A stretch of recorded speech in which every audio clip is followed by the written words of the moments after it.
அரசியல் அரங்கில் தாவேகாவுக்கும் முதல் வெற்றி கிடைச்சிருக்கு. அதை சொல்லும் விதமாக பரபரப்பான ட்வீட் ஒன்று போட்டிருக்காரு தளபதி விஜய். அவர் வெறும் நீதி வெல்லும் அப்படிங்கிற 2 வார்த்தையை மட்டும் ட்வீட்டாக போட்டிருக்காரு.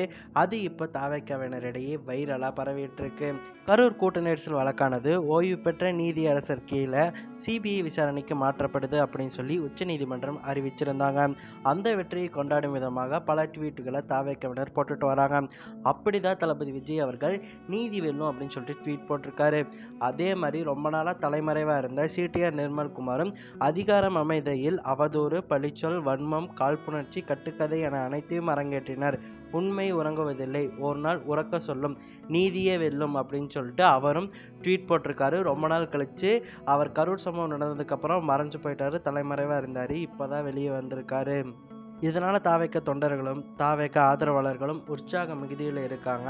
ஏன்னா விஜய் எப்போ பேசுவார்னு எதிர்பார்த்துட்டு இருந்தப்போ இந்த 2 வார்த்தை தாவேகாவை ஆதரவு தெரிவிப்பவர்களுக்கு ஒரு தெம்பு கொடுத்துருக்குன்னு சொல்லலாம்.